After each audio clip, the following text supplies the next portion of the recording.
The only thing that's bipartisan is reckless spending. The Trump administration is a lot more socialist than what Mamdani is proposing. Golden share in U.S. Steel because Donald Trump's so good at bankrupting casinos, he should run a steel company. Budgets and taxes are a reflection of our values. And our values right now state the following, that we think sweat is less noble than money. You know, I don't want to demonize billionaires. I want Elon Musk to make $1 trillion. I want him to be taxed 60 or 70% on it because the bottom line is it's not going to make him any happier. I think effectively America is for sale for rich people. I feel like this is literally a clown car running the nation right now. It's a corrupt crime family. I think America is already locked in a cold civil war, largely driven by economics. Mm-hmm. What happened exactly to our economy that's made boomers so prosperous while leaving the young to struggle mightily? It's a multi-dimensional thing, but if you were to try and distill it down to one thing, it would be that old people vote and keep voting themselves more money. I mean, Social Security, there's a dogma or that if you would ever talk about Social Security in a negative light, that there's something wrong with you. Arguably the most successful social program in history took seniors from 30% poverty to less than 8%. It's been hugely successful. The other side of that coin is the wealthiest generation in the history of the planet receives $1.2 trillion each year transferred from working age people to them every year. 40% of our budget is allocated towards seniors. And we spend 4.5% on the Department of Education, 1.4% on SNAP, 40% of which goes to kids. In some, kids don't vote. And whereas previous generations saw advantage in investing in education and technologies and infrastructure that had a longer term payoff for young people, those investments are no longer being made. But the things we continue to invest in are things that benefit old people. And then tax policy, two largest tax deductions, capital gains and mortgage interest. Who owns homes and stocks? People my age. Who rents and makes their money from salary? Young people. So in sum, old people have figured out a way to transfer more and more money from young to old. An average 25-year-old is 24% less wealthy than the 25-year-old 40 years ago. The average 70-year-old is 72% wealthier than the average 72-year-old was 40 years ago. In sum, my generation is not paying it forward. And the last example I'll use is COVID.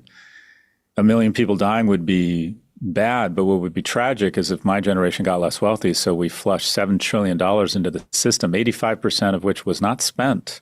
It was saved. So where did that go? It went into the stock market and the housing market. Homes went from 290 to 420 in 2 years. Who owns homes? People my age. So it was great for the incumbents. When you bail out the baby boomer owner of a restaurant, all you're doing is robbing opportunity from the 25-year-old recent graduate of a culinary academy who wants her shot. So we've interrupted the natural economic cycle of boom and bust, which transfers money back from capital to labor or to young people, such that we could continue to make old people wealthier and wealthier. And the net result is, for the first time in America's history, a 30-year-old isn't doing as well as his or her parents were at 30. Okay, that is very clear and very bleak. So one idea that I have thought about endlessly, but it's the one thing that I always hesitate to say out loud, but it goes along with what you've just said, which is, I believe for the economy to start moving in the right direction, we have to let some people fail. So there has to be, you're able to make a series of bad decisions, fall on your face, and either your family picks you up or the church picks you up, local institution, something, but someone somewhere has to be able to fail. Otherwise, we hit this really weird static position where once you get wealthy, you effectively don't fall back out. And that calcification of the class structure basically creates a caste system. And that's where it feels like we are right now. Am I close to the mark on that, or do you think that's crazy? Yeah, I think there's a big overlap with what I believe, and that is before COVID, the CEOs of the three biggest airlines took $150 million in compensation out. And the way they did that was through stock appreciation, and they kept using all their capital to buy back shares to take the stock price up, which disproportionately elevated their compensation. And then when COVID happens and the airline industry collapses, they turn into socialists and decide that we're all in this together and they need a bailout. No, those businesses should have gone Chapter 11. And then someone else and all of their equity should have been wiped out. And someone else should have the opportunity to buy these, buy these assets for pennies on the dollar. That's part of the natural cycle. In capitalism, we believe in winners and losers. We believe in winners and losers for middle class and lower income homes. Pull yourself up by your bootstraps. But for wealthy corporations and wealthy people, we're constantly talking about some form of bailout or tax policy that shields them. And it even goes as far as the legal structure. I believe the top 1% are now protected by the law but not bound by it. And the bottom 99% are bound by the law but not protected by it. Oof. I believe this, and that is I'm wealthy, and I think it was somewhere between, if my son was incarcerated, I believe that somewhere between $3 and $10 million with my connections and my capital, for $3 to $10 million, I could figure out a way to wiggle myself into a crypto summit or a fundraiser at Mar-a-Lago and somehow get a message to the president that I'm in for $3 million on his East Wing renovation. And by the way, my son deserves a review by the clemency board for a pardon. I think effectively America is for sale for rich people.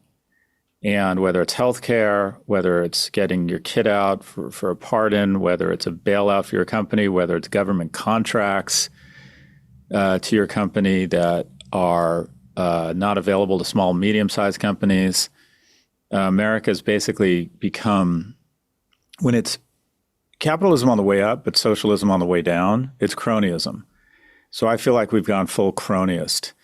And what that means is eventually, this is economic history repeats itself. In America, we've always tried to exit that path. But basically what happens is a group of very talented, very lucky people get in the top 1%. And inch by inch, they weaponize government to ensure that they garner more and more economic power. And then at some point, the bottom 99 goes, the fastest way to double my or triple my wealth would be to kill the top 1% or to tell them they got 24 hours to pack a suitcase and get out and nationalize everything. That's basically the story of Central America for the last 200 years. And we have done a good job of trying to stay out of that by continually redistributing income back into the middle class. And let me use the word redistribution. Unless you tax people in the top 10% at a high rate and shuffle that money back into forward-leaning investments, eventually that 1% will garner more and more of the spoils. And at some point, the bottom 99 do the math and go, okay, there's one guy worth more than, or 26 families are worth more than the bottom half. At some point, the bottom half goes, I know, let's take the 26 families shit away. So we have tried to exit this cycle of economic history, but now it feels like we're kind of returning to the laws of history in the jungle. We will return to the show shortly. But first, let's talk about why entrepreneurs waste years learning when they should be executing. In the age of AI, you do not need to become an e-commerce expert. You don't need to learn copywriting or photography or even inventory management. You don't even need to learn international shipping regulations. You need to level expertise that already exists. Shopify's AI does the expert work for you. No marketing degree is required. Beyond AI, you get world-class expertise built right into the platform. Choose from hundreds of ready-to-use templates that already convert, plus inventory management, international shipping, processing returns, all handled automatically by systems that process millions of transactions. Turn your big business idea into reality with Shopify on your side. Sign up for your $1 per month trial and start selling today at shopify.com/impact. And now let's get back to the show. Yeah, I try to get people to understand that money operates according to something akin to physics. And if you are either doing things like you're talking about regulatory capture, where you're making it once you get in, then you're never going to fall on your face and get bumped back out, or you just let debt run away and people don't pay attention to what I think is the just absolute cataclysmic effect of debt. If I were going to put things down to one thing that I think has had the biggest impact, it's that debt obviously forces money printing forces people to try to escape. So they go into assets, asset prices skyrocket, in addition to the other things that you were talking about. And the only asset that people understand intuitively is home prices. And so once home prices become unavailable and people can't get on the property ladder, they can't avoid the impact of inflation. And so you get what you're describing, but not quite saying out loud, is these two divergent economies. And so you've got the people in the top 1%, maybe the top 10% that are doing great. 2025 has been wonderful to me as an asset holder. And then you've got another economy that's just doing absolutely terrible. And to your point, they do eventually go, oh yeah, I can separate you from your head and I can do whatever I want. And so getting people to understand the reason that this loops in history is because humans only behave in a certain number of ways. Money only behaves in a certain number of ways. And so you put those together and you get these moments that occur over and over and over. So when I hear you talk, my impulse is, oh, let's get back to a non-crony style of capitalism. But what I see happening among the group that most, in my opinion, needs capitalism, I see a rise of socialism. So when you look at, say, Mamdani and I don't know if you consider that the future of the Democratic Party. I certainly do. But when you look at that, what does that tell you about what's happening right now? Young people basically are saying, whatever the current system is, it's not working. And so I'm going to embrace different systems. And young people who lean conservative, David Frum had this statement that really struck me. He said that if progressives won't enforce the border, fascists will. And what I find is young people are saying, this isn't working for me. And I don't want incremental change. I want chaos and radical disruption. And if I lean conservative, I'm willing to take a strong man and nationalism and start blaming other people and conflate masculinity with coarseness and cruelty, or leadership with coarseness and cruelty. And then if I'm on the left, I think that it's socialism. And quite frankly, these words are perverted. Socialism is the means of production is controlled by the state. Communism is central planning. Capitalism is meant to say that the means of production are controlled by private sector individuals. And we all engage in a certain level of socialism. You know, Social Security is socialism. Food stamps are socialism. It's just where on the scale you want to be. So what I think young people forget is what Margaret Thatcher said, that the problem with socialism is eventually you run out of other people's money. You do need incentives that motivate people to take risks and garner. And capitalism is winners and losers. My father, who is a Scottish immigrant, said something when I was young that I remember. He said, America's a terrible place to be stupid. What I think he was saying is America's a terrible space to be unfortunate. And we have voted for that. We are willing to have a lower safety net than other countries. I would argue the safety net is now the ground, a cement floor, in exchange for unprecedented upside. That creates a series of incentives that have been very productive for the U.S. economy and probably resulted in more growth and a larger tax base to tax from to hopefully raise the net. But it's the proportion in the extreme that's gotten out of control, where now people are worth more than the GDP of Costa Rica. And the safety net is, oh, your wife has lung cancer. That probably means you're going bankrupt. The gag reflex of young people to socialism is understandable. It's ill-advised. Capitalism has brought more people out of poverty than anything in history. It's just what you mean by socialism. Mamdani says, I want to raise taxes on billionaires. I'm actually okay with that as long as someone shows me that we're not going to end up with less tax revenue because billionaires will decide this is the final straw and they'll move to Florida or Texas. I get it. I've lived in the highest tax states in the world, or in the Union, California and New York. And the reason I decided to live there was it was worth it. At some point, people decide it's no longer worth it. Now, I don't know if what he's proposing is that final straw. And it doesn't appear to me that anyone wants to do the economic analysis. I'm living in London.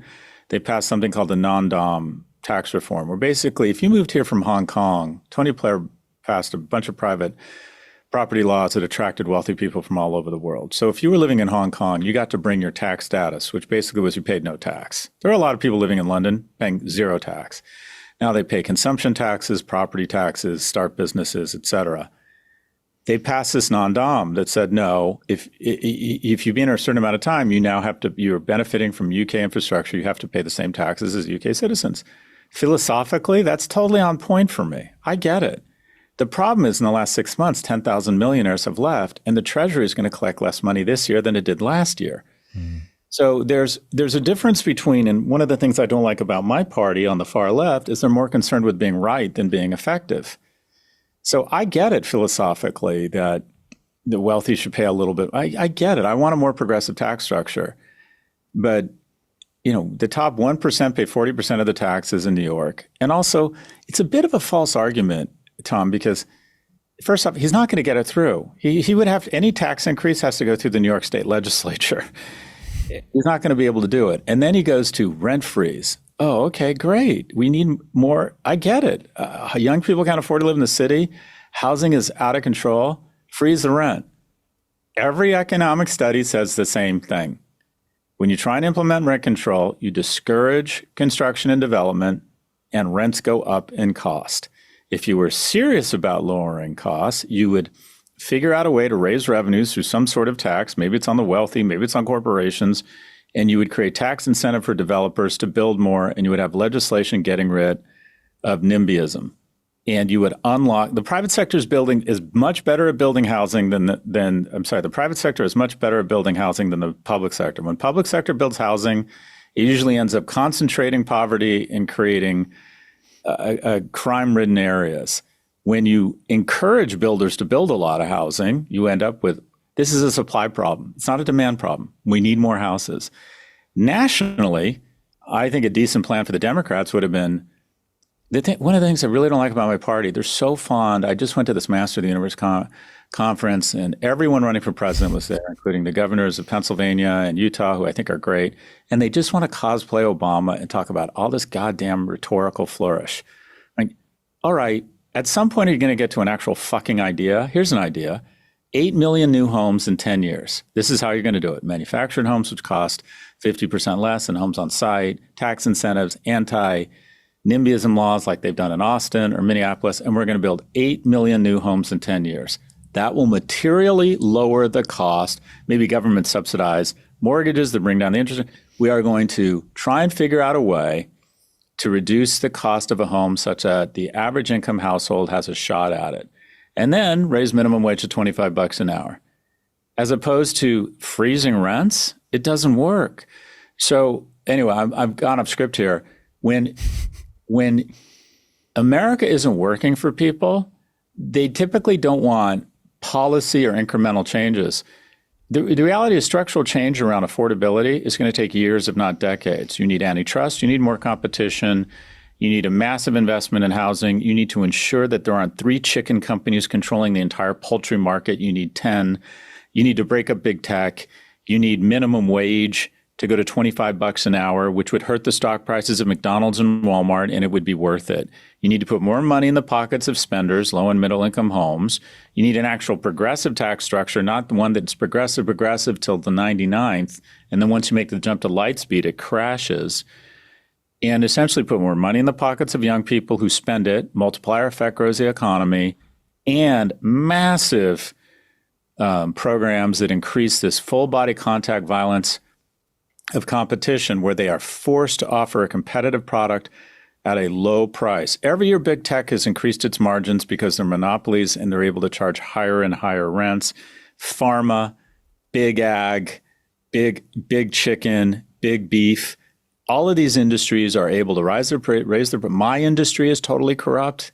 We have essentially a cartel, and we do something. I'm going to go out really offline. You're talking about here. Universities? Universities. I'm going through this right now. Do you have kids, Tom? I do not. Okay. I have a 17-year-old, an 18-year-old applying to college. There's something called early decision. And what they do is they say, if you apply early decision here, we take the acceptance rates from 8% to 15%. So there's incentive to go early decision at the school of your choice. And you sign something saying, if I get in, all my applications are automatically withdrawn from every other school. Okay, fair trade. It's so they maintain total pricing pressure. Because Syracuse finds out that they're not going to be able to fill their class. So they go out and they start offering financial aid to people. Hey, hey, kid, you got in. If you pick us, we're going to give you $10,000, $20,000, $30,000 in financial aid next year. And then the kids who got an early decision, who committed, called and said, we want this financial aid. And they said, sorry, you're fucked. UNED, you have to come here. So this is a means of basically reducing the economic power of applicants. And also, and you'll learn this if you have kids, every university happens to raise its prices almost in near exact lockstep. We're all charging pretty much the same. How did that happen? Well, we all communicate with each other, and wouldn't you know it, when Columbia goes to 71,300, we go to 71,308. Did you think that just happened? So it's all a giant rigged system through pricing, through financial aid, through cheap debt, through artificial scarcity, limiting supply such that we can raise prices faster than inflation, such that we can soak the middle class and transfer money to corporations and even to my industry, to the faculty and endowments of universities whose alumni, once they have degrees, love scarcity. Oh my God, you rejected 90% of the applicants? Standing ovation, which in my view is tantamount to the head of a homeless shelter bragging he or she turned away 9 in 10 applicants last night. America needs to reject this exclusionary, rejectionist, LVMH-like strategy that benefits the incumbents at the cost of the entrants. But it is a virus that has infected every component of our society because the people in charge already have assets. So they want to see a scarcity mindset increase the value of their assets, and then they wonder why their daughters are obese and anxious and single at the age of 30. That was a rant. Yeah, well, it was a fantastic rant that I think is really on the mark in terms of the economics. Okay, so looking at this, I think you and I draw, every word out of your mouth is a banger for me. But we draw, I think, different conclusions about what you do next. So when I hear all of that, I think, okay, we need to shrink the size of government. As a history buff, looking at what America did at its founding, it was far more like, if you can make it here, you can make it anywhere, because we don't have all the social safety nets that we have today, not by a long shot. When you look at just how much more the government spends now since COVID than it did in 2019, huge. And so I just go, yeah, I get the impulse to tax. And I am very much a believer in Ray Dalio's beautiful deleveraging. So there's going to absolutely be higher taxes. There's going to be wealth redistribution, but they have to be done so specifically to understand both the economic and the psychological impact. That's the part that I don't think people are talking about. Ultimately, I think the goal should be to reduce the size of government, for the reason that you said. When the public sector does things, they tend to create more problems than they solve. So when I look at this and I see, okay, you've got the rise of socialism over here on the left. Mm-hmm. You've got all kinds of cronyism going everywhere that's creating all of these different problems. I don't see that adding more government is going to be the solve. It's how do we dissolve some of these areas that have their grips on things in a way that does not benefit the middle class. Why does that take seem out of step with the direction you want to go? I don't think it is. I just think there's some nuance. There's Venn overlap where we agree and probably where we disagree. So when you talk about government, size of government, there's two things. There's employment, size of government, and then there's spending. So if you look at state and local government, I think employment is actually flat to down over the last 30 or 40 years. So it's not like the payrolls of state and local government has surged. If you look at spending, it's gone apeshit. And both Democrats and Republicans, the only thing that's bipartisan is reckless spending. You know, it's like, okay, Republicans want more in defense and tax cuts, and Democrats want more social programs. And they all get together and say, I know, let's do both, and absolutely hamstring and inhibit future generations with just unsustainable, irresponsible levels of debt. Now, the question is, all right, how do you close the gap? If we're a household, if U.S. was a household, it makes $50,000 a year in tax receipts, it spends $70,000, and it has household debt of $370,000, of which when the parents die after going to Cabo every weekend on their kid's credit card, the kid gets to inherit the debt. The debt doesn't die with the parents. And there's a lot of issues here. One, Washington is a cross between the Golden Girls and the land of the dead. If two-thirds of Congress is going to be dead in 25 years, do they really care about the deficit or climate change? Do they really want to build a high-speed train network that they're going to be in a wheelchair to cut the ribbon on? So we need younger people who think more long-term. In addition, we have an obsession with, I think we should means test and raise. All roads lead to the same place, and that is entitlements. If you want to have a serious conversation around reducing government spending, DOGE tried to cut, what was it? They were going to cut $1 trillion. It ends up that almost everyone they've fired, they've decided they need to hire back. Like, it ends up that you need people to land your planes. It ends up that the people actually, protecting parks, the government, I think government is the most underestimated group of professionals in history. I work a lot with government officials. These are the brightest people I've ever met, making $180,000. It could be working in Meta at $1 million, but instead decide to focus on cybersecurity defense for our nation. So I think, generally speaking, Americans don't have an appreciation for how talented our government is until we put village idiots in charge, as we're doing right now. Two, it's not the tax rates, it's a tax code. And that is, there's $760 billion a year that is owed but not collected. And the biggest tax cut in history wasn't capital gains or the tax cut of 2017. It was neutering the IRS. Because as someone who has a very complicated tax filing, I can tell you that the general incentives are don't hide capital, don't do anything illegal, but be as aggressive as possible, because they don't have the staffing to come after you and audit you. They do have the staffing to audit someone making $60,000 a year. Their audit can be done by AI, and it's pretty straightforward when they're lying. But if you're somebody who has limited partnerships, properties all over the world, different sources of income, different shell companies, they do not have, when you neuter the budget of the IRS, the people, the manpower to come after you.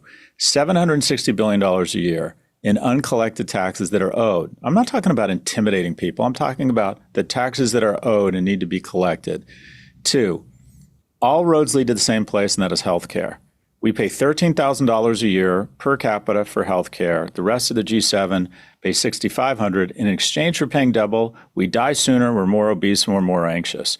If you're in the top 10%, you have the best healthcare in the world. If you're in the bottom 90, it means if your wife is diagnosed with lung cancer, it also probably means you're going bankrupt. 40% of U.S. households have medical debt.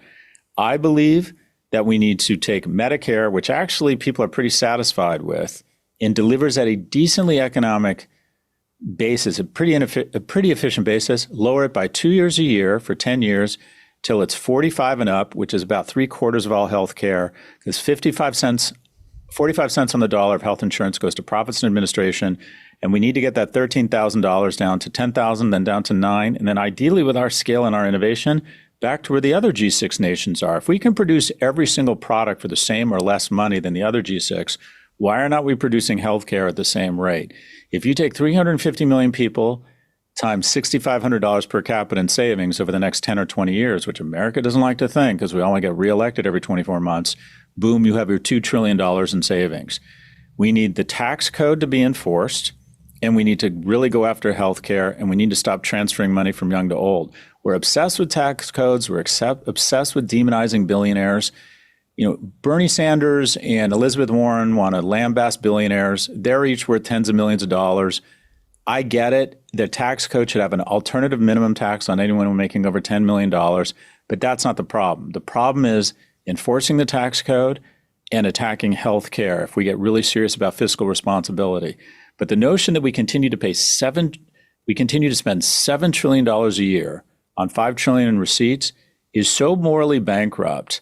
I'm in the club doing champagne and cocaine, and the closest my kids get is they get to throw their credit card in so I can swipe it again, so I can now do rails of ketamine. What is going on here is entirely morally corrupt. And my generation needs to pay more taxes. I'm not saying, I don't want to demonize billionaires. I want Elon Musk to make $1 trillion. I want him to be taxed 60 or 70% on it, because the bottom line is it's not going to make him any happier if he makes $800 billion versus $400 billion. I want the estate tax exemption lowered from $30 million to $1 million. If your kid inherits $7 million versus $9 million, no happier. And my understanding is once you're dead, you don't really sense whether you're happier or not happier. There are common sense solves to our fiscal problems, We just have DC that has been washed over by money. There's regulatory capture, and we have old people voting themselves more money who don't want to think long term about the fiscal health of future generations. We'll get right back to the show in a second, but first, let's talk about what's hiding in your closet. Most guys own 30 shirts, but rotate through the same 5. That's certainly familiar. The reason is very simple. Only 5 actually fit right and feel good. The rest are just taking up space. That's the problem that True Classic solved. Premium fit and feel without the premium price tag. Tailored where it matters, relaxed where you need it, fabric that actually feels good. This is why 5 million people have already bought 25 million shirts. When it comes to holiday shopping, the best gifts are the ones people are actually going to use, not the stuff that ends up in the back of the closet collecting dust. True Classic becomes part of that rotation, the shirts people reach for over and over again. Even better, True Classic now makes clothing for the entire family. Head to trueclassic.com/impact and give something people will actually wear. And now let's get back to the show. Again, a lot of things that I think are really on the money. I'm going to ultra simplify that. Tell me if you think that this captures the sense of it. So you got to get serious about talking about the spending problem. Spending problem is entirely entitlements. Then you've got to find an efficient way to get more tax revenue by taxing the wealthy. I didn't hear anything of what you just said about going in a Nordic style where we just tax the hell out of everybody. Is that 1-2 punch obviously a gross oversimplification, but it'll give us a jumping off point? I think that's strong, and just some nuance around the taxation. I bet you live in LA. Yeah. I'm going to assume you make a very good living. You know who gets most screwed in our tax code? We like the populist argument of the poor are paying too much in taxes and the middle class and the rich aren't paying any taxes. Bullshit. The rich are paying a disproportionate, the top 10% pay 80% of federal income taxes. The people who get most screwed in our tax system are what I call the workhorses. I don't know much about you, but I'm going to stereotype you as being in the workhorse. A workhorse, a couple, played by the rules, got great certification, worked their asses off. Mom's a baller at a law firm. She makes $1.2 million as a partner. Dad is a podcaster making $600,000 a year. They make $1.8 million. They live in a blue state, which is probably where you need to live to have these types of professions, this type of income. They are probably paying 50% in tax rates.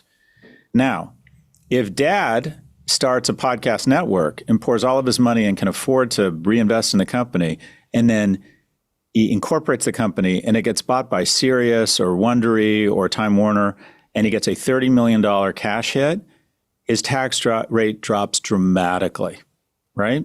So the workhorses, the people making hundreds of thousands, pay too much taxes. When I was in my 30s and 40s making hundreds of thousands of dollars, I was paying 30-something, 40-something% tax rate. Now that I'm making millions, some years tens of millions, my tax rate, and the fact that I'm mobile now because I have the money and I relocated to Florida, my tax rate has plummeted to kind of the high teens. That makes no sense. So when people hear the rich are not paying their fair share. No, actually, the rich are probably paying more than their fair share if we enforce the tax code.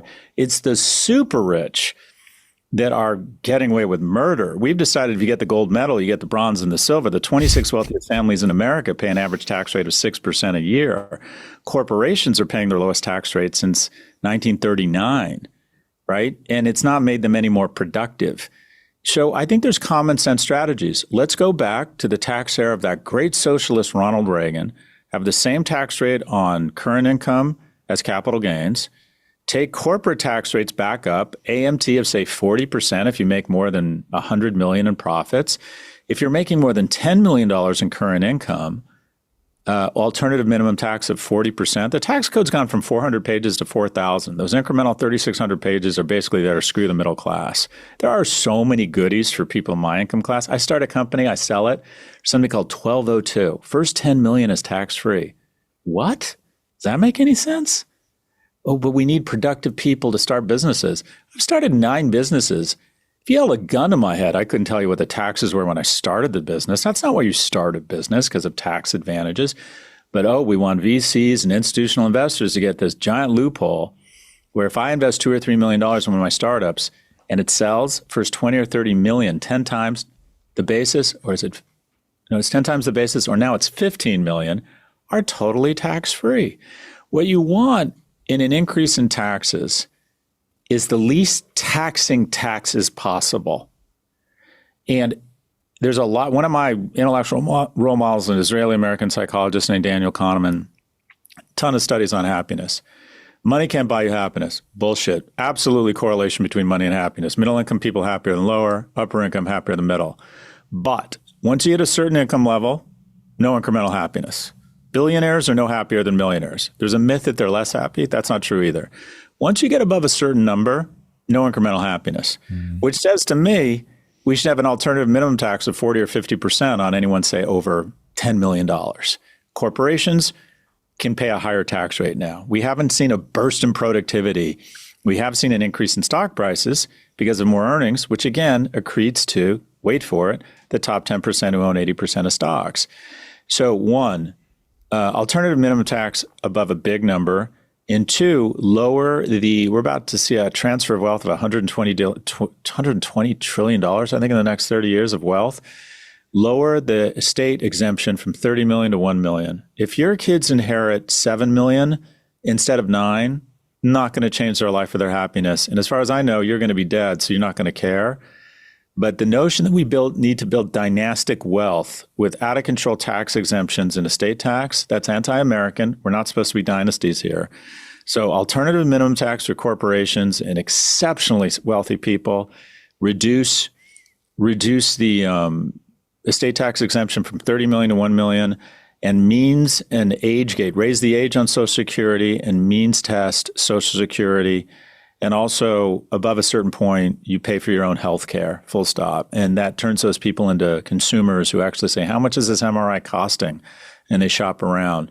I think all of these things are common sense solutions to bring fiscal sanity back into the system.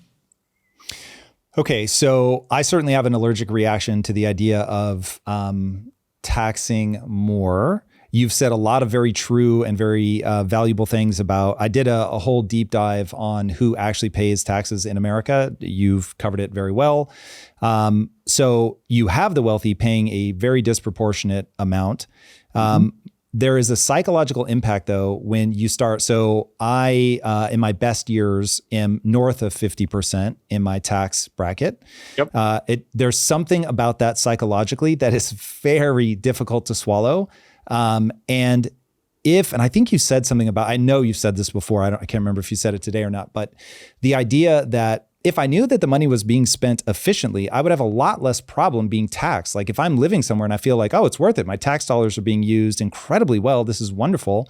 You have a much easier time stroking the check. But when, and this is me mapping my own beliefs, not trying to put these words in your mouth, but when I look at the making a distinction between number of people working in the government and the amount that they spend, to me, does not change the dynamic of the more money that they have and are spending, we're getting a worse and worse result. So perfectly willing to buy that the people in the government are amazing, but there's something about the way that the policies are enacted that end up not yielding the result that we would see from that fiendish competition that you talked about in the private market. So that's my bias. So I am opposed to raising taxes long term unless we can see that the government itself can become efficient. For me, I will peg that at the ability to balance the budget. And the one immutable truth that you put your finger on is that both the Republicans and the Democrats are just hell-bent to spend, because in any moment, that's how you get elected, but it gets way worse in a populist moment. So what do you see as the mechanism that pulls us back out of this? Because I don't see the government getting any more efficient. There is a psychological break that people will have. So the more they raise taxes, people are going to move, even if they have to leave America. I think that there is a point where the taxes become so onerous that people will move. And so when I look out at it, and hopefully you can back me off of this black pill ledge here, when I look out at it, I'm like, oh, the only thing that's going to make us actually change the direction, which again, I peg as a debt and deficit problem, The only thing that will move us off of that I believe is the thing that's hollowing out the middle class, is to have so much pain that we will finally be forced to backtrack. Do you see any other way other than economic collapse, a true hot civil war, revolution, something like that, that will actually begin moving us in the other direction? So a lot there. So first off, I think my tax, not this year, but last year, my tax rate was 17%. Yours was 52. Does that seem fair to you? It depends. No, we'll take the short answer. I made, I was accused of bragging about my wealth, and it's true because I'm insecure. But my guess is, I don't know what you made. I made an exceptional amount of money last year. My tax rate was 17%. It sounds like yours was 52. Tell me how that's in any way fair. Well, the quick breakdown would be the year that I made the most money, my tax rate was much lower. And I am perfectly willing to make the exchange for long-term capital gains. So capital gains not being a tax, I certainly do not know the tax as well as I know some other basic economic principles. But I will say that when I was building the company and taking insane risks with my entire livelihood, everything that we owned, that felt like a good, okay, well, if I can get it across the finish line, at least I'm not going to be paying that same 50+% tax rate. That would have been a bitter pill to swallow when you risk so much. So yeah, anyway, to me, there is nuance there where I've lived both. I've had a much lower tax rate. I don't know if I've ever been in the teens, but I've certainly been in the 20s. And I was like, cool, yes, this was worth all the sacrifice, all the risk. On a more mainstream year where I'm just making, by average person standards, I'm making a ton of money, I accept that I'm going to be paying ordinary income, and it is what it is. I would just so budgets and taxes are a reflection of our values. And our values right now state the following: that we think sweat is less noble than money. That when money makes money, when you make money from buying a house, selling stocks, that money is more noble and we should tax it at a lower rate than when someone shows up to a car wash or someone works really hard as a podcaster. I think we should go back to Reagan. I think there should be one tax rate. And I think if you enforce the tax code and didn't have all of these loopholes, right? Buy a plane, you get to write it all off in the first year. You don't even have to capitalize. When you buy office furniture for your podcast studio, you have to capitalize and expense it over 7 years. But someone who buys a Gulfstream gets to write off the entire thing in year one. That to me is nothing but captured by the wealthiest 0.1%. So I think you could lower taxes as long as everyone paid them and you got rid of all these loopholes. That's why I like the AMT. Agreed. Going after specific loopholes, there's too many. There are more lobbyists, full-time lobbyists working for Amazon, full-time, living in D.C. than there are sitting U.S. senators. And whoever raises the most money, 93% of the time, wins the election. So the game is rigged for whoever's willing to throw most money to maintain their private equity tax loophole, where for some reason private equity investments are taxed at long-term capital gains, even though it's just a commission. If I sell a Subaru as a car salesman, the commission is taxed at a higher rate than if I find an investment and use other people's capital to make the investment, and I get a commission as a private equity general partner, and then for some reason I get long-term capital gains on that. That is a loophole sponsored by the lobbyists hired in Washington by the private equity industry, and then they get Kristen Sinema to basically hold up the infrastructure bill unless they strip that, maintain that tax. So I think you could lower taxes, and I don't see any reason why capital gains taxes should be lowered, are more honorable than the money that sweat makes. I want people to work. I'm worried about young men not feeling the incentive to actually work.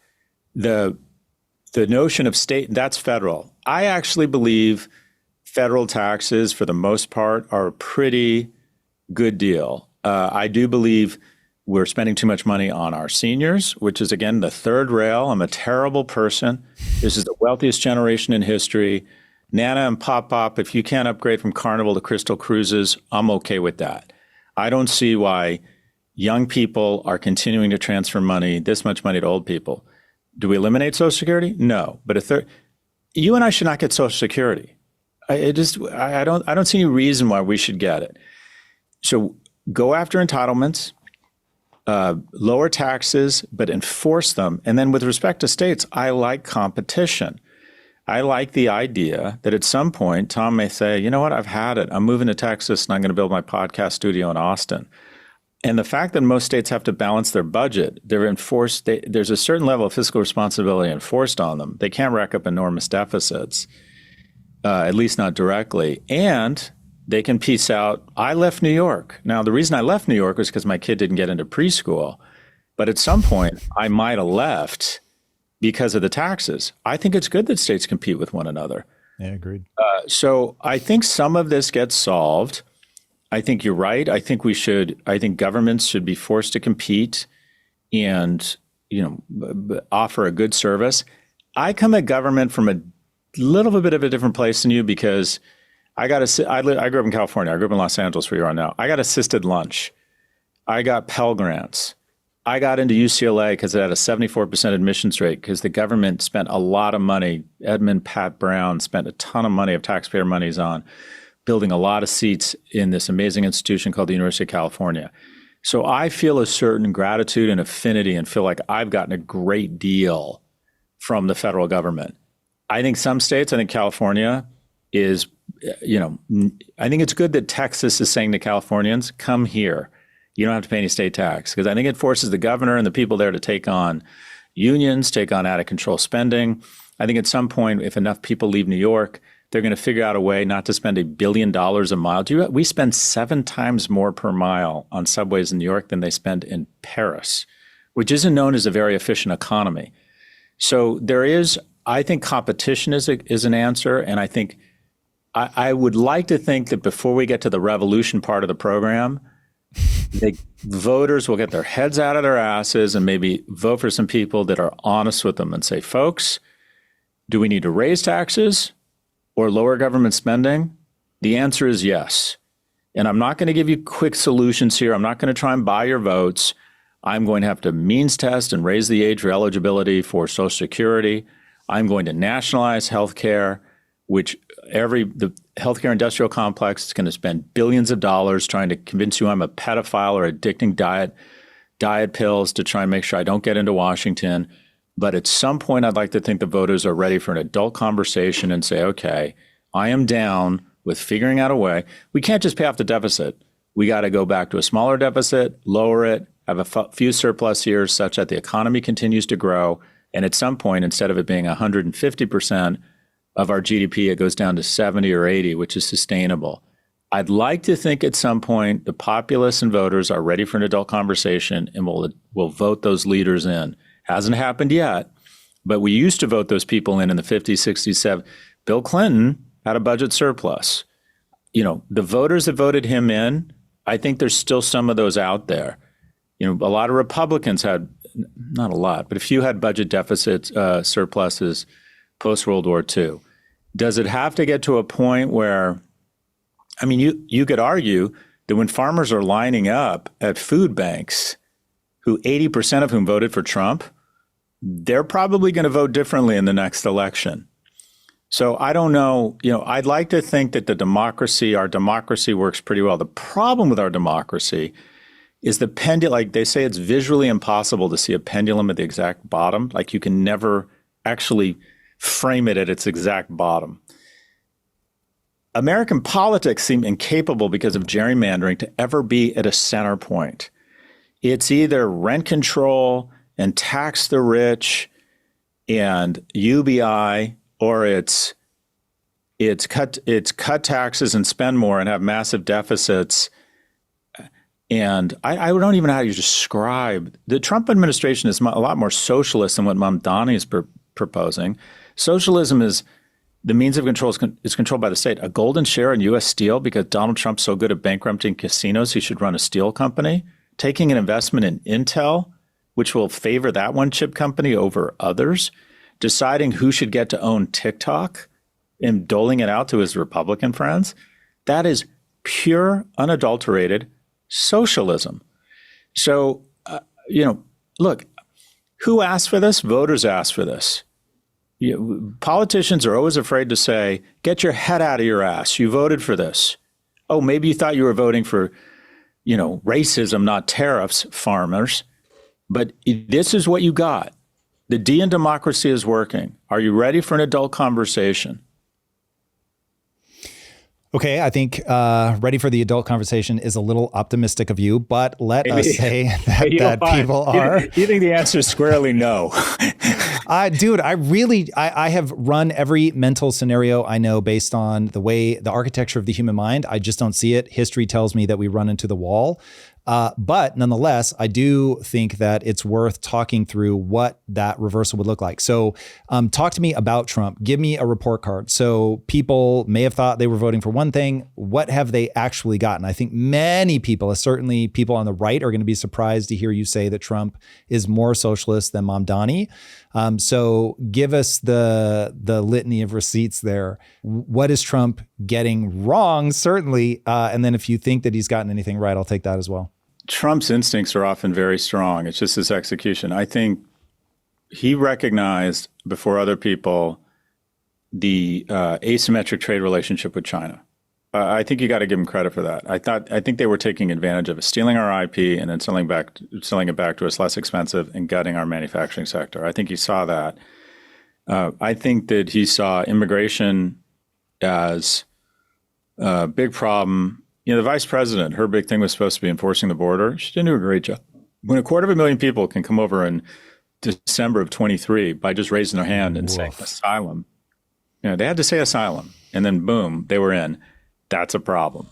So I think he recognized immigration. I think his messaging around affordability was the right message. I would argue that the level of corruption we have seen under the Trump administration is unprecedented in history in the West. Launching a crypto coin, a meme coin, the Friday before his inauguration under the cover of dark, such that someone could put in $10 million into that thing and then say, please stop shipping arms to Ukraine, and we would never know that happened. I think overrunning co-equal branches of government, just basically ignoring Congress. I could go sending in a mass secret police to terrorize cities and people who've been here for 20 or 30 years when he could just show up with a clipboard and say, hi, car wash, you have Social Security filings for these people. I need proof of their documentation or I'm going to fine you $10,000 a day. We have turned a blind eye to the immigration problem for 40 years because the sad truth or the uncomfortable truth about immigration is that people say it's the secret sauce of America. Okay, that's nice. That's a Hallmark commercial, and part of that is true.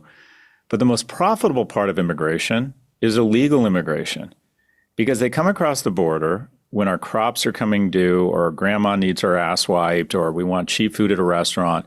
And then when the jobs dry up, they don't go on unemployment. They don't collect Social Security. They melt back to their countries. They usually don't stick around longer they pay Social Security taxes, but they usually don't get them. They commit crimes at a lower rate than native-born citizens. They don't call 911 or use the police. So we have turned a blind eye to illegal immigration for 40 years on purpose.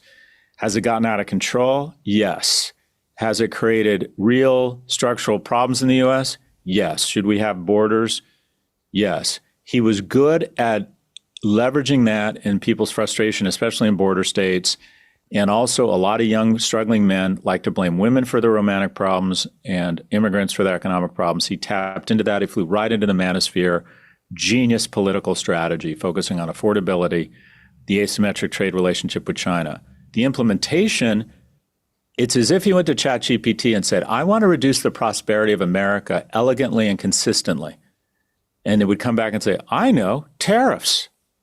I know, scare the best and brightest PhD students from coming to the U.S. I know, reduce the greatest ROI investment in history, investing money through our great academic institutions that produce medical and technological breakthroughs. I know, make people feel bad about America by showing these horrific videos of people who are so ashamed of what they're doing. Their activity is so depraved and vile, they have to wear masks. And people say, well, they could be doxxed.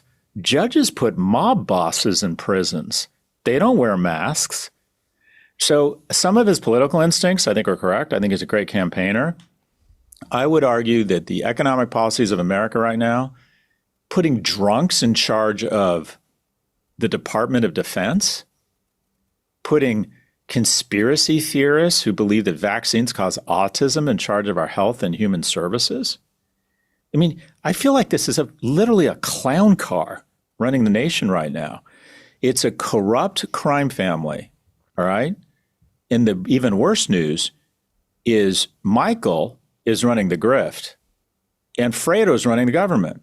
I wish they brought half the competence to their grift that they're bringing to the government.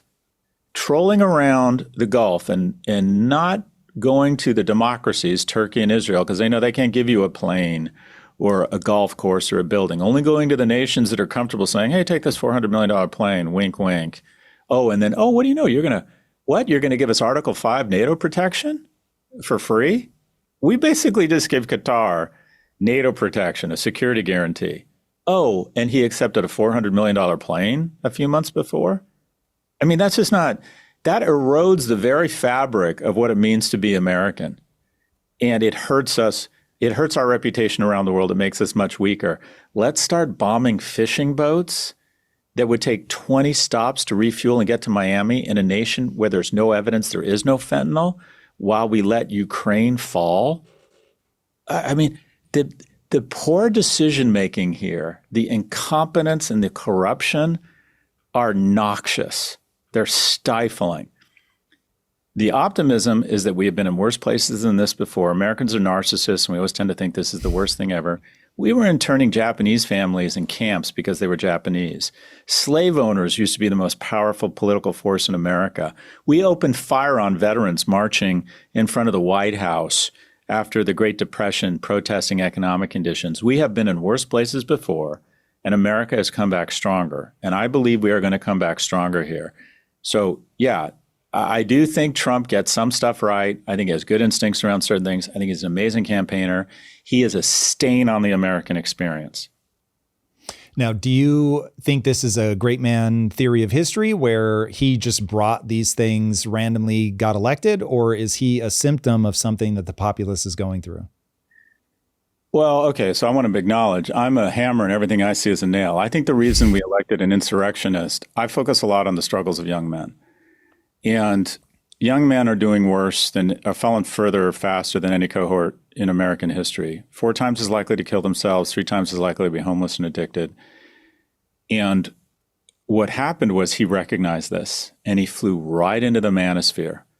As Vice President Harris was going on MSNBC and CNN, he went on Rogan, Andrew Schultz, Theo Vaughn, crypto, World Wrestling Federation, rockets. He went right into his campaign, reeked of testosterone. Because if you look at the 3 groups that pivoted hardest from blue to red, 2020 to 2024, in order, one was Latinos. That says nothing. We should stop tracking them as a group. Mexican Americans in Southern California have much different priorities than Cuban Americans in Florida. It's stupid to make any reductive generalizations about the Latino community. Number 2, hardest pivot, people under the age of 30. They're not doing well. When you're not doing well, you don't want to parse nuance. You just want different, even if it means chaos. And then the most interesting thing is the 3rd group that pivoted hardest was 45 to 64-year-old women. And my thesis, Tom, is that's their mothers. And that is, if your son is in the basement playing video games and vaping, you don't give a shit about territorial sovereignty in Ukraine or transgender rights. You just want change. So, and also what we don't like to admit is there are a lot of women in America who will vote for who they perceive as being in the best interests of their husbands and sons. We talk about the patriarchy, men versus women. Women's rights were supposed to be the defining issue of this election. It did not show up. 54% of white women voted for Trump. So my sense is, if we want to stave off, if we want things to be better in America, if I were to do anything, it would be economic programs that lift young people up. And just as the economic bludgeoning of young people in America has disproportionately hurt young men who are disproportionately evaluated on their economic viability, lifting young people up economically will have a disproportionately positive effect on young men. I just wrote a book called Notes on Being a Man. I get attacked by all these therapists. By the way, 80% of therapists are women. It's always work on yourself. Therapy is the answer for everything. And I want to be clear. If you struggle with mental illness or have mental illness in your family, or you can afford it, have at it. I believe it's hugely beneficial. But this dogma online, if therapy solves all problems, you know what would be the best therapy in America? 8 million homes in 10 years, $25 an hour minimum wage, universal child care, eliminate 40% of the medical debt on households. You know what makes you mentally fucking stressed out? When you can't afford your 16-year-old's root canal, when you don't make enough money to pay your rent. So while I'm a big fan of blood pressure medication and statins and diabetes medication, here's an idea. Get everyone working out first and see if we can avoid that. So I think the mental health in America, I think the stress young people feel, the anxiety they feel is nothing. No amount of mental health or therapy is going to replace economic precarity. And I want to detonate a nuclear bomb of therapy called massive increase in minimum wage, tax holiday for people under the age of 30, massive explosion in new home construction, more third places, more mating opportunities for people to meet, universal child care, dignity around, lower the cost of education through competition, and then the 3 per 10,000 people who are actually therapists won't need to go on TikTok and say that therapy is the only solve for our issues. I'm a little triggered by therapists right now, as you can see. No, I see that. I like it, to be honest. I think that there's a lot of truth in that. I want to get explicit, though, about why exactly you consider those things therapy, especially for young men. I feel like, and this is one of the questions I wanted to ask you, I feel like you're dancing around. There's sort of an archetypal, beneficial male path, not the only. I do not think you think that, and I'm certainly not trying to put those words in your mouth, but that there is an archetypal path that, I've never met the kid, never going to meet the kid, don't know anything about him, but if he were to follow this kind of path, we might be in better shape. One, is that accurate? And two, if so, what is that archetypal path? Yeah, look, so I want to be clear. I'm guilty of projecting what's worked for me. I got economically secure. I worked really hard. I got the skills, the certification, took the risks. I also had unfair advantage being born a white heterosexual male in the 60s. And then I've had great relationships, great friends. So I feel like money and relationships are kind of the solve. And I think some legitimate feedback is, Scott, winning capitalism and having a romantic partner sometimes isn't the end all be all for everybody. That some people do, there's different paths for different people. I get it. So I understand that. And also we need to figure out a way to recognize more of the emotional labor that women have been expected to give around caregiving and start to recognize that a form of masculinity and surplus values when men do that. So I think that society needs some, what I'll call nuance and calibration and manicuring. And now let's talk about the world we live in. 75% of women say economic viability is important in a mate, only 25% of women. The likelihood of divorce does not increase when a woman gets fired or her income goes down. When the female in the relationship earns more money than the man, the likelihood of divorce doubles, and the use of erectile dysfunction drugs triples. Beyonce could work at McDonald's and marry Jay-Z. The opposite is not true. And I don't care how many subscriptions to the Atlantic or the New York Times you have, that's not going to change in a few years. And I'll give you an example that triggers a lot of people. I tell my sons, when you're in the company of a woman, you pay for everything. What? You that's the patriarchy. You do not own women. You should not have expectations from them. They are not your sexual. Of course they're not. Women aren't responsible for servicing men. Men's problems aren't women's fault. Women entering the workforce probably won World War II for us. It's the only reason we're not a second-rate power to China. Women making a lot of money is wonderful. We should do nothing to get in the way of that. I had a single immigrant mother who lived and died a secretary. It did not work out for her with my father or other men. But the biggest strain in our life was she didn't have a lot of economic opportunity. If you were a woman without a college degree back in the 70s, you could be either a travel agent or a real estate broker. You couldn't even be, or secretary. You couldn't even be a teacher. You had to have a college degree. That was the biggest strain in our life. So I'm all for the economic liberation of women. A lot of women are doing the math. 3/4 of divorce filings from women because they wake up and go, okay, I'm ascending economically, and boss, you're flatlining around domestic and emotional and logistical contribution in the home. I'm out. I get it. And I put a lot of pressure on young men who have more agency than they think to raise their game, and then pressure on people our age to join big brothers, 3 times as many women joining big sisters as big brothers. Men our age need to step up. We need more economic programs that put money in people's pockets. I genuinely believe that young people having more economic opportunity, more third places to meet and demonstrate excellence to each other, and establish more friendships, more romantic relationships, and then policies that regulate big tech such that they don't have an economic incentive to sequester young men from their relationships, from work, from school, with their more dopa-hungry, immature brains, would solve a lot of our problems. So are there different ways to demonstrate masculinity and be happy? Should you be more supportive of your partner who happens to be better at that money thing than you? Absolutely.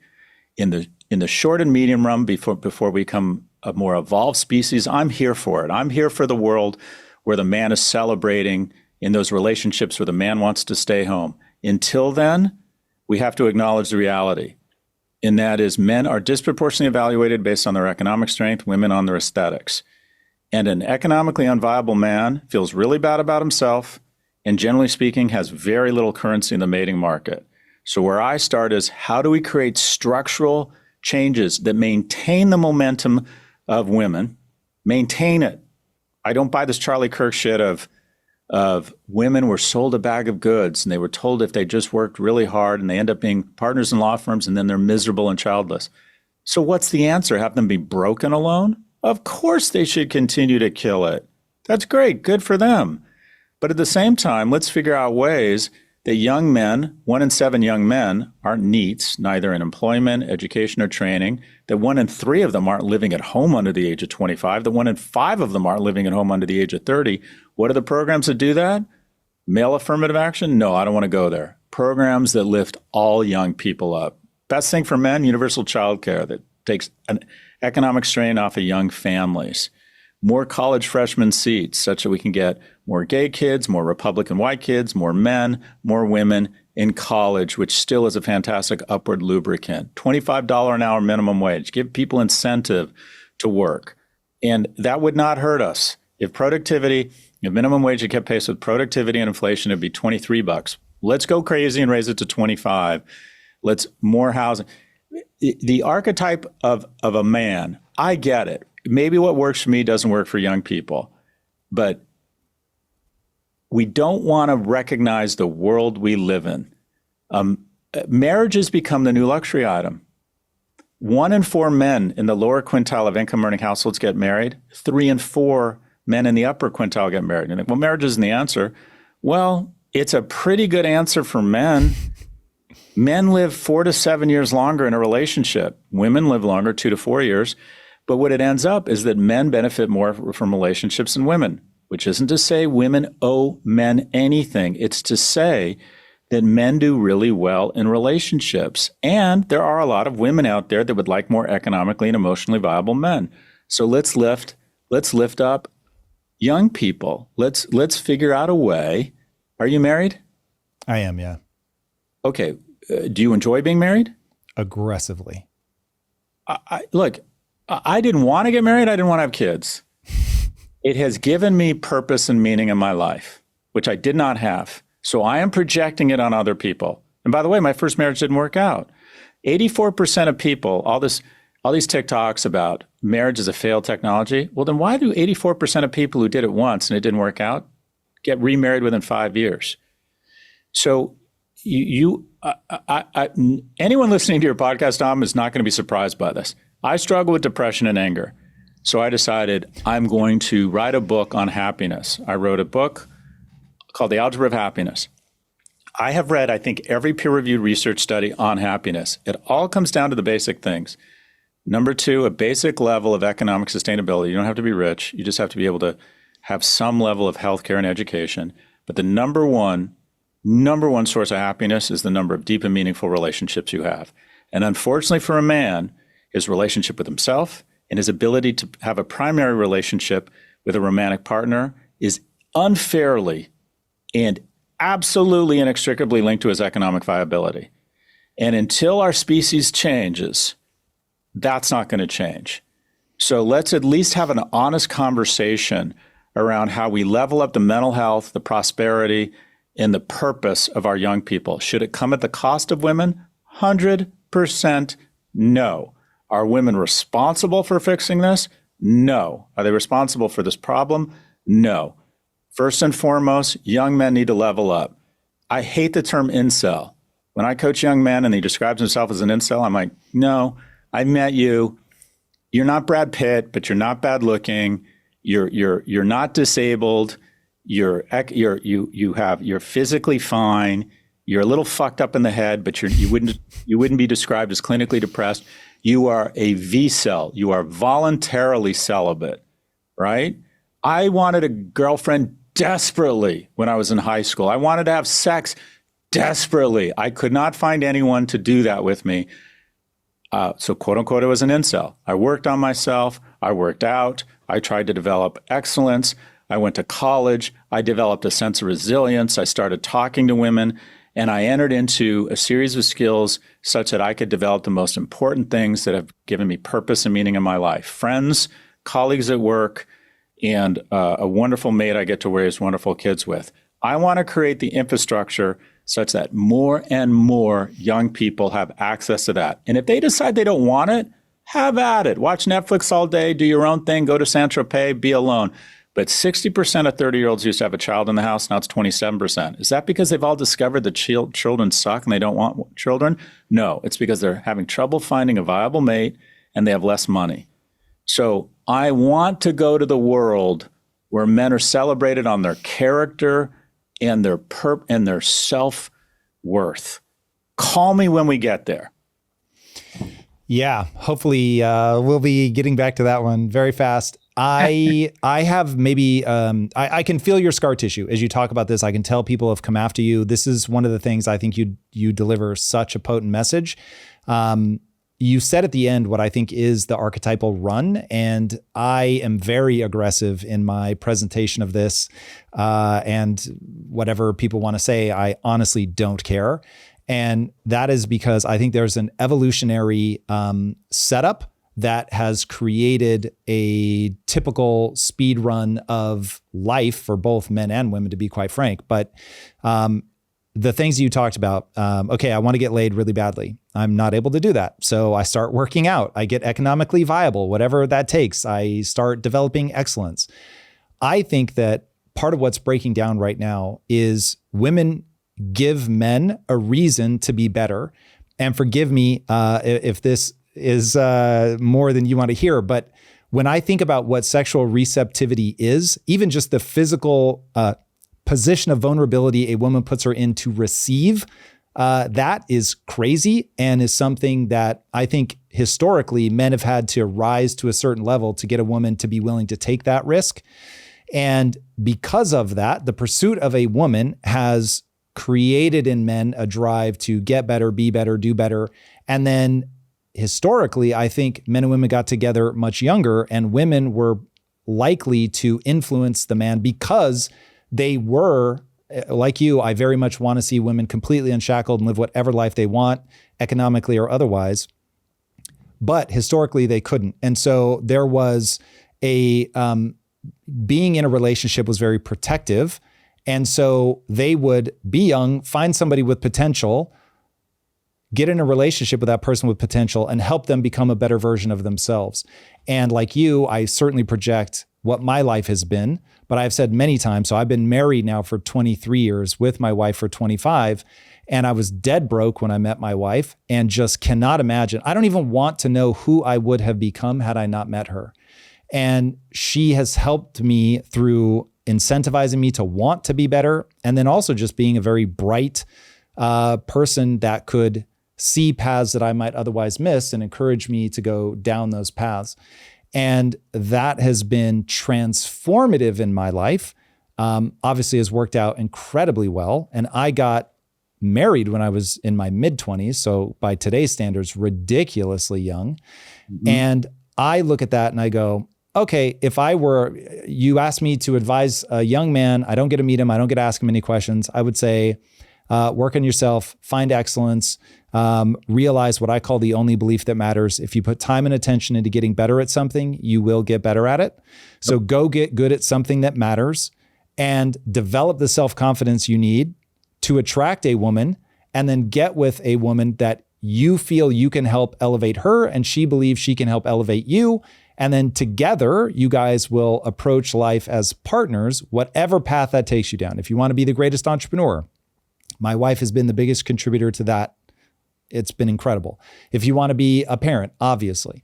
So that idea has become it's fallen completely out of favor. Taking an evolutionary look at all of this and understanding why we are where we are tends to make people very uncomfortable for reasons that I can articulate, but I think are moronic.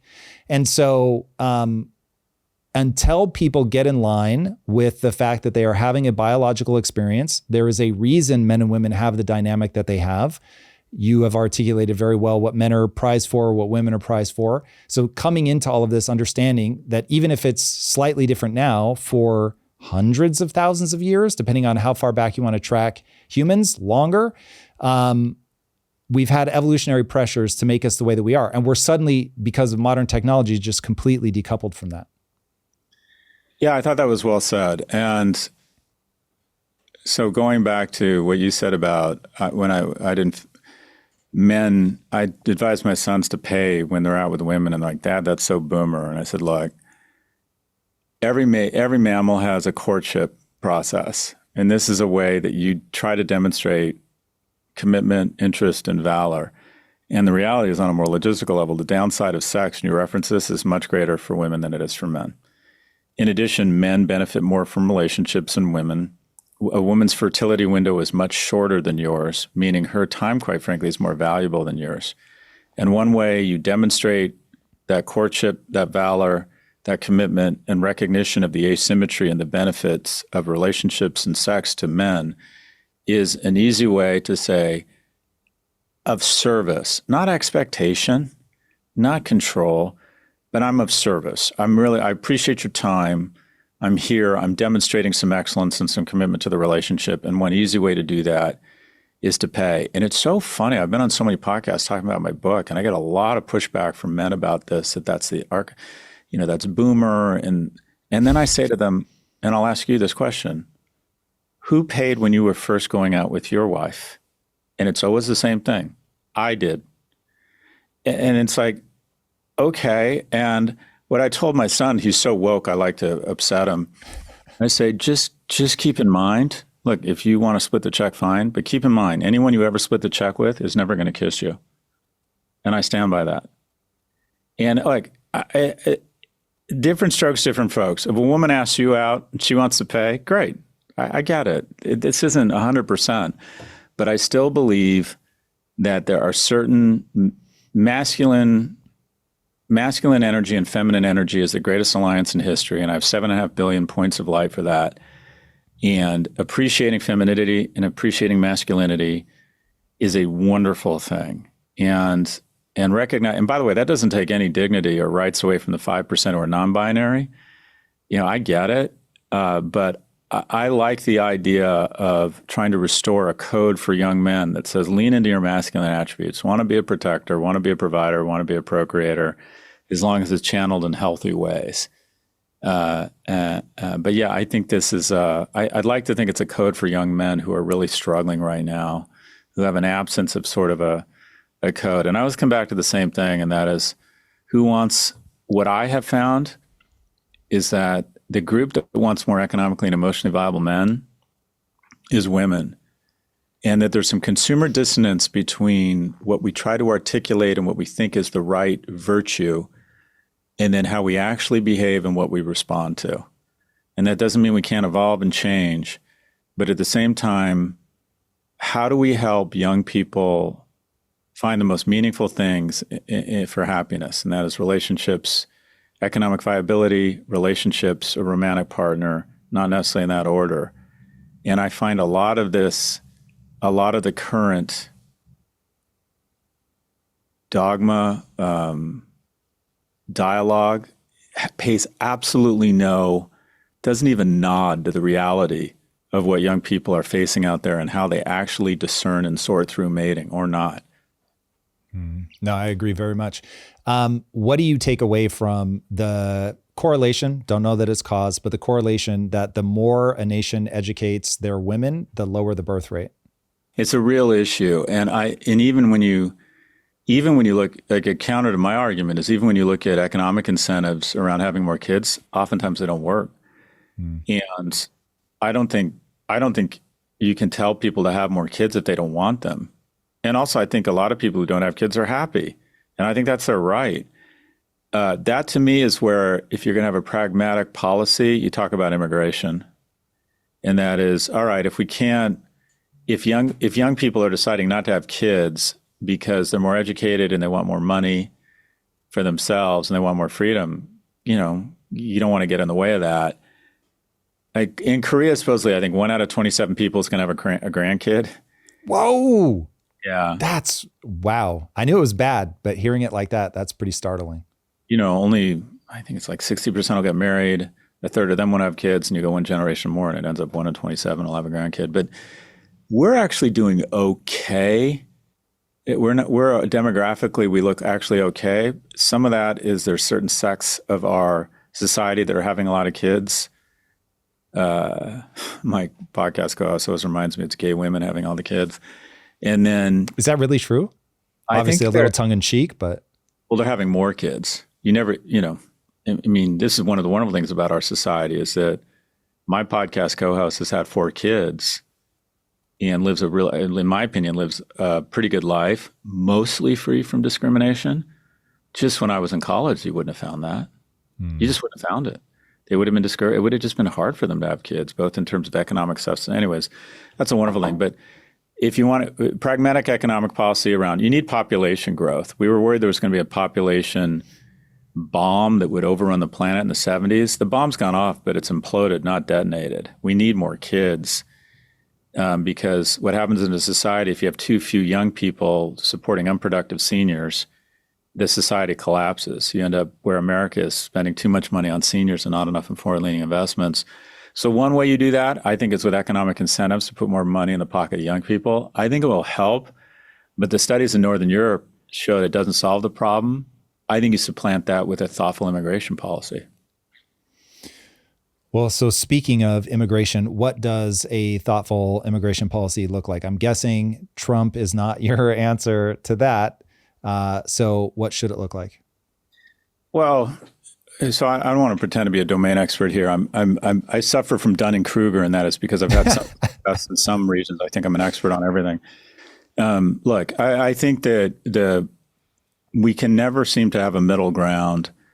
If you've been here 20 or 30 years, working your ass off, good kids, taxpayer, no contact with the law, path to citizenship. Okay, you're right. It's a bummer for the people who waited in line or didn't come in. I get it, path to citizenship. But at the same time, if we were really serious about immigration, we use biometrics and we'd go after the supply side and start finding the employers.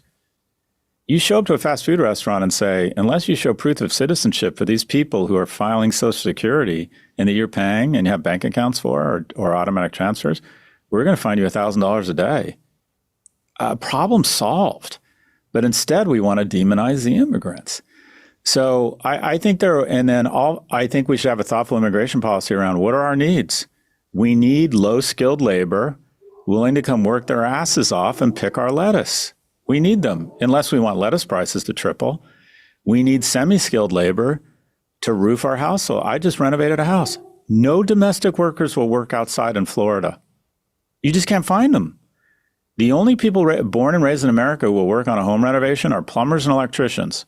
That's it, full stop. And they say, well, okay, if we didn't have these illegal immigrants, you have to pay roofers more. No. These construction sites shut down. And then going to the top of the stack, 20% of the NASDAQ by market capitalization is not only immigrants, it's immigrants from India. I teach at a world-class business school. The PhD students are the best and brightest from the four corners of the earth. It's as if the Los Angeles Rams, it's as if the Rams said, we said to the Rams, you can have the number one draft choice every year, all the number ones. And we said, no, turn them away. That's what America is right now. We get the number one draft choice from everywhere in the world. And right now we're saying, no, turn them away. Should we have open borders? No, but we should absolutely have more HB1 visas. We should absolutely have more flexible immigration policy around low-wage labor. Who the hell do you think is going to take care of your parents when they're 90? You going to give up work? I mean, we need immigrants. We also need them for population growth. They add to our culture. But it should be digital. It should be organized. It should be planned. So I say it has to be legal immigration, but you absolutely open up the throttle dramatically and just have a very systemic. These are our needs for agricultural workers. These are our needs for people who will be in the construction and the housing sector. This is our need for PhD students. And the need is big. But demonizing them, scaring them, do you know how much money we make at university? It's hilarious that at NYU and every other elite institution, we brag about 30, 40% of our students are internationals, and we claim it's for diversity. What bullshit. It's for money. They pay full freight. They pay $68,000 tuition at NYU, 95% of gross margin, $272,000 over 4 years. Name a product that has 5 points of gross margin at $272,000. These are the most, we export tens of billions of dollars of high margin revenue to adults overseas who think the ultimate luxury item is to send their kids to an elite school. And then what do? They go back and they love America. And they don't want to help terrorist cells form against us. They want to do trade with us. Sometimes they come back here. Sometimes they end up in government because it's usually the richest kid in the nation that ends up in undergrad. And then on the flip side, on the PhD side, best and brightest, some ridiculously fucking smart kid out of Cambodia who somehow understands liquid propulsion dynamics and lives for it and ends up at MIT and figures out a way to send our satellites into space for less money than anywhere else in the world. Oh, but we're going to turn that away. We want them to go to China or France. So our immigration policy right now, it needs to be enforced.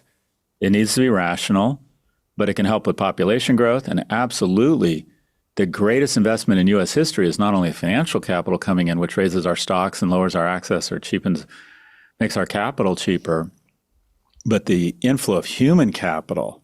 Oh my gosh. I mean, the best and brightest in the world used to have one thing in common, and that is they all wanted to come to America, and we've decided to discourage that. I mean, again, it just makes his instincts, again, going back to Trump, instincts were right. We should not have open borders, but should we be really scaring away the best and brightest in the world who want to come here and put our rockets into space and figure out different chemotherapy for our cancer victims and figure out a way to start crazy tech companies that create millions of jobs? It just doesn't make any sense to me. All politicians do is say whatever they need to say to gain and retain power. So that's what the populace wants to hear. I very much think Trump is a symptom. He's not a cause. I mean, he certainly exacerbates, but I don't think he is in and of himself a cause. There's one thing that you said in all of that I want to push on, which is it's great for our culture to have immigration. What do you think about assimilation? So from you're in the UK right now. Obviously, the UK is having a reckoning of sorts with, I'll say, the assimilation side of immigration. Do you think that matters, or much ado about nothing? I just think it's a fair point. You're dancing. I mean, there are just certain cultures where when we let people come in, they don't tend to be productive citizens and assimilate well.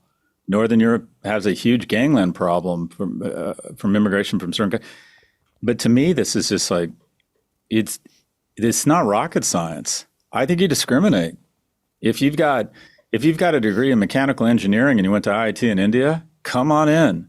If you're a hardworking kid who's willing to work in agriculture and manufacturing and you want to sign up for a training or vocational program in areas where we don't have those people, come on in. If you're coming from a profile or a demographic that tends to not be productive, end up on social services, or has a very large proportion of population that is unproductive or becomes violent, sorry, boss. I don't think America can feed the world. I don't think everyone has I don't think we have an obligation to let everyone immigrate here. And it's totally contrary to bring us your tired. 1 billion people would like to immigrate to the U.S. right now. If we said open borders, let us know, 1 billion people, and we'll give you preloaded phone cards and Harris Biden hats, 1 billion people would raise their hand. We can't do it. So to me, there's just common sense solutions. I don't know if it's fair. I think you want to be fair. I think you want to be equitable, but I agree. It should be based on what is best for America's economy. But huge mistakes around the far left thinking that all immigrants are saints and are going to come in. And what happens? There's an overcorrection and they start demonizing them and there's violence. So again, it doesn't appear we can ever get the pendulum at the middle, at the bottom.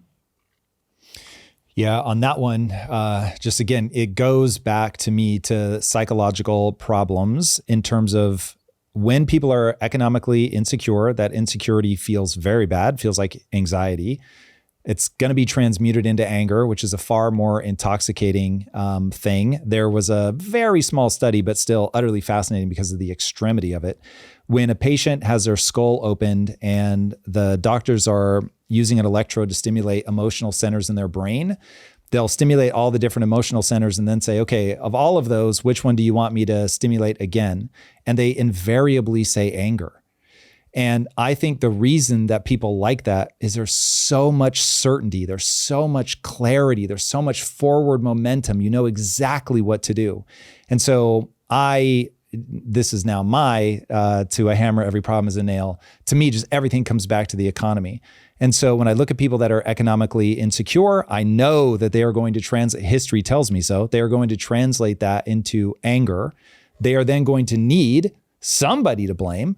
And then, hey, nice and easy to point at either an immigrant population or historically the Jews have been the stand-in for that, somebody who's considered an outsider that I can blame for all of my woes. And then we go on the attack. The problem is to bring in what you were saying is there are realities to be faced here. You can do immigration well, you can do immigration very, very poorly.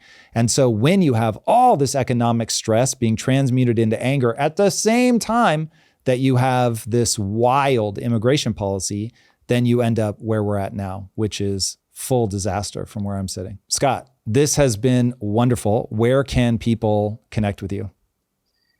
Thank you. To resist is futile. I'm overexposed. I'm like AOL in the 90s. If you stick your hand in a cereal box, you're going to find me. But I'm at Prof. Galloway on all social media. My newsletter is No Mercy, No Malice. My book out is called Notes on Being a Man. My man, Scott, again, thank you so much. Everybody, if you haven't already, be sure to subscribe. And until next time, my friends, be legendary. Take care. Peace. If you like this conversation, check out this episode to learn more. We just had a socialist elected to be mayor of the biggest financial city in the world. What do you take away from that? Do you think that that's going to make New York City better? Is this a good direction for...